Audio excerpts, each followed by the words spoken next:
চুল কাটাতে গিয়ে যিনি চুল কাটিয়েছেন তিনি 10 টাকা কম দিতে চেয়েছেন, যিনি চুল কেটেছেন তিনি 10 টাকা কম নেবেন না। এই ঝগড়া থেকে সেই নাপিত তথা সেলুনের লোককে ধর্ম অবমাননার অভিযোগ এনে শায়েস্তা করেছে। ঘটনা 22শে জুন রোববার।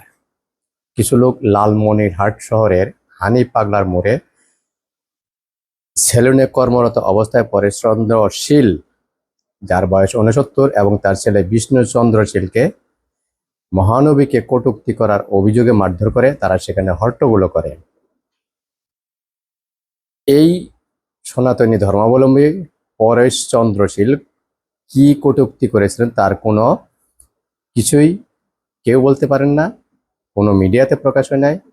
কিন্তু শহরের হানি পাগলার মোড়ে সেলুনে হট্টগোল বাঁধলে তাদের উদ্ধার করে থানায় নিয়ে আসে থানার ওসি। তখন উত্তেজিত জনতা খবর পেয়ে থানা ঘেরাও করে। ঘটনা আসলে কি?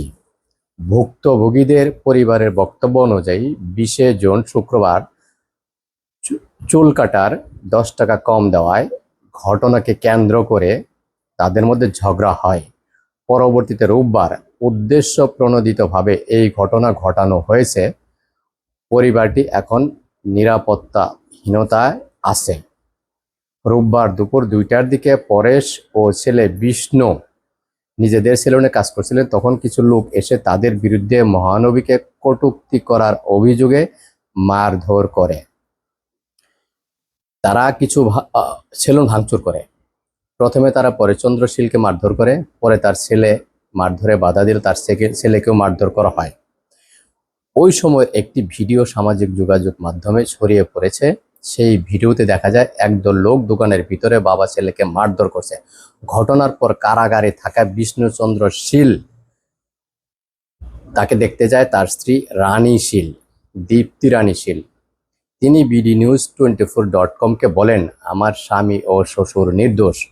শুক্রবার একজন গ্রাহকের সঙ্গে চুল কাটানো নিয়ে তাদের সঙ্গে সামান্য তর্ক হয়েছিল।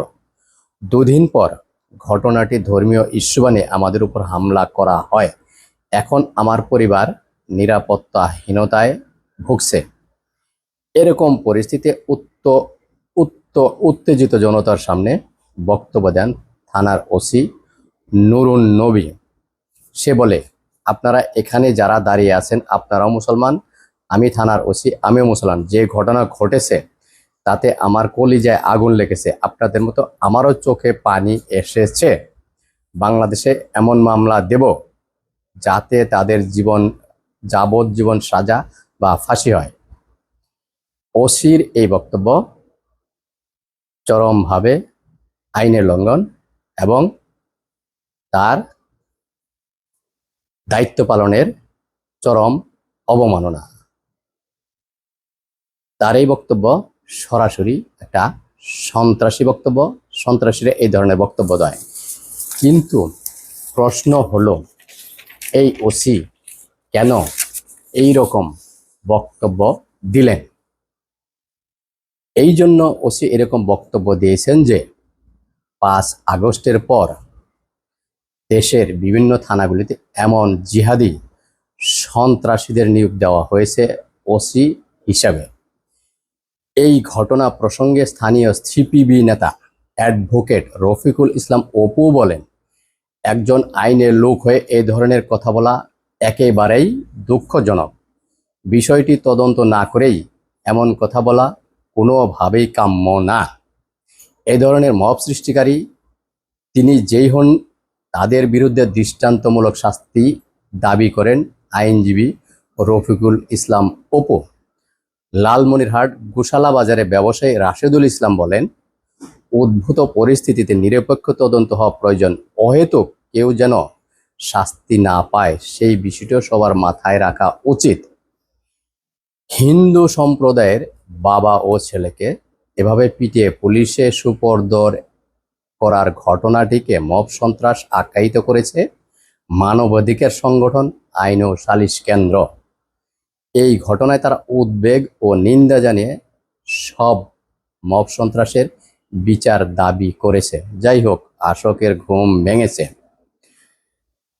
এই সন্ত্রাসী ঘটনার ভয়ঙ্কর তথ্য উঠে এসেছে বিবিসির অনুসন্ধানে। বিবিসি অনুসন্ধান বলছে এটি ছিল একটি পরিকল্পিত সাজানো নাটক। মামলার বাদী, ইমাম এবং এই সাক্ষীর নিজেরা কেউ এই ঘটনার প্রত্যক্ষদর্শী না। ঘটনার সময় 20 জুন শুক্রবার বলা হলেও 25 জুন পর্যন্ত এই ঘটনার কোনো প্রত্যক্ষদর্শী পাওয়া যায় নাই। এই তথ্য জানিয়েছেন বিবিসি। গতকাল অর্থাৎ 25শে জুন তারা এই রিপোর্টটি করেছে।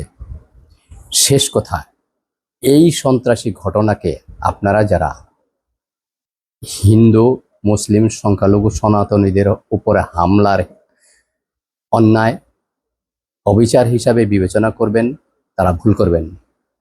এই কাজ যে করেছে তারা একটি চরমপন্থী সন্ত্রাসী গোষ্ঠী। তাদের টার্গেট যে কোনো সময় যে কোনো হবেন। আর এই ঘৃণ্য কাজে তারা নিজেদের পছন্দকেই শেষ কথা বলে মনে করে। এখানে হিন্দু মুসলিম কোনো ইস্যু কোনোভাবেই না। এই ঘটনায় 2 রকমের ইনস্ট্রুমেন্ট কাজ করেছে। এক, ধর্মের মধ্যে, ধর্মের লেবাসে লুকিয়ে থাকা সন্ত্রাসী, যাদের কোনো ধর্ম নাই। সন্ত্রাসীদের ধর্ম হয় না, এটা আপনারা সবাই জানেন।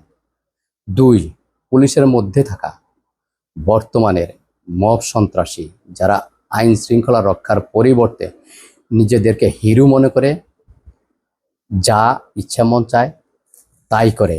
এই ক্ষেত্রে আমি আপনাদেরকে একটা রেফারেন্স দেই, সেটা হচ্ছে যে আফজাল, মৌলানা আফজাল ইউটিউবে ভিডিও বানান।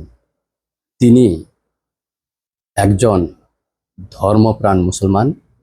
তিনি বিভিন্ন সময় ভিডিও বানিয়েছেন, ভিডিও বানান, 5 ওয়াক্ত নামাজ পড়েন, দাড়ি টুপি জুব্বা সবসময় তার কাছে থাকে, পরিধান করেন। সেই আফজাল ভাই এইরকম ধর্ম অবমাননার অভিযোগে অভিযুক্ত হয়েছিলেন, তার উপরে হামলা করা হয়েছিল।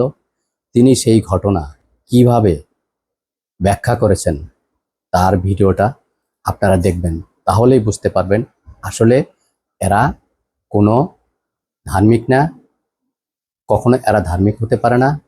ধর্মের মধ্যে লুকিয়ে থেকে মানুষের মধ্যে বিশৃঙ্খলা, বিভেদ সৃষ্টি করাই এদের কাজ। এরা আসল হচ্ছে কোনো এক গোষ্ঠীর এজেন্ডা বাস্তবায়ন করে। এদেরকে যদি আপনারা ধার্মিক মনে করেন তাহলে ভুল করবেন। আমি মনে করব যে এদেরকে ধার্মিক যারা মনে করবে তারাও